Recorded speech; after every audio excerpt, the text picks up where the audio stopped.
पिता सीएम, बेटा deputy CM. ये कहानी है तमिलनाडु के परिवार वाली पॉलिटिक्स की। नमस्कार, लिबरल टीवी देख रहे हैं आप। मैं हूं आरमोन तिवारी। आपको थोड़ा पीछे लिए चलता हूं।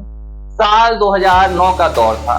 तब तमिलनाडु के मुख्यमंत्री एम करुणानिधि हुआ करते थे, डीएमके के नेता। इसी साल उन्होंने एक बड़ा और हैरान कर देने वाला फैसला लिया था। ये फैसला था उनके अपने बेटे यानी कि एमके स्टैलिन को राज्य का पहला उप मुख्यमंत्री बनाने का, यानी कि पहले डिप्टी सीएम। 2009 से 2011 तक एमके स्टैलिन राज्य के पहले डिप्टी सीएम थे। अब दौर बदल गया, साल बदल गया। ये साल है 2024 का, लेकिन तमिलनाडु के इस परिवार की पॉलिटिकल कहानी जरा भी नहीं बदली। आज क्या हुआ? अब 2024 में एमके स्टैलिन ने ठीक उसी तरह जैसे 2009 में उनके पिता करुणानिधि ने उन्हें डिप्टी सीएम बना दिया था, अब एमके स्टैलिन ने अपने बेटे उदयनिधि को डिप्टी सीएम बना दिया है। 29 सितंबर को तमिलनाडु में उदयनिधि को डिप्टी सीएम बनाने का फैसला लिया गया, और जब ये फैसला लिया गया तो लोगों को साल 2009 का वही दौर याद आ गया, जब करुणानिधि ने कुछ इसी तरह एमके स्टैलिन को भी डिप्टी सीएम बनाया। उदयनिधि अब तमिलनाडु के तीसरे डिप्टी सीएम है। उन्हें एक तरह से प्रमोट किया गया है।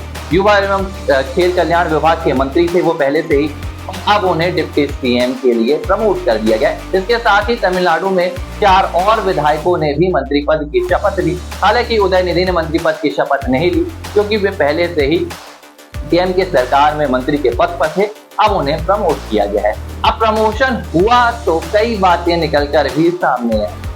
डीएमके पहले से ही परिवारवाद के आरोप झेलती रहती है। अब जब उन्होंने अपने बेटे को ही एमके स्टैलिन ने डिप्टी सीएम बना दिया तो ये आरोपों की बाढ़ एक बार और सामने आ गई। लोगों ने कहा कि भाई, अगर आपको परिवार वाली पॉलिटिक्स देखनी है तो कहीं और जाने की जरूरत नहीं है, आप तमिलनाडु के डीएमके परिवार की पॉलिटिक्स देख सकते हैं। 2009 में जिस लिहाज से करुणानिधि ने एमके स्टैलिन को डिप्टी सीएम बनाया था, अब इसी तरह एमके स्टैलिन ने अपने बेटे को डिप्टी सीएम बना दिया, और ये कहानी आगे भी इसी तरह चलती रहेगी। यानी कि राज्य में दूसरे नेताओं कार्यकर्ताओं के साथ किस तरह भेदभाव होता है और उनके टैलेंट को तवज्जो नहीं दी जाती है, उनके समर्पण को कोई भी ध्यान नहीं देता है, इसकी वानगी डीएमके में देखने के लिए मिलती है। हालांकि ये हैरान कर देने वाला फैसला आज का नहीं है, 2018 की बात है।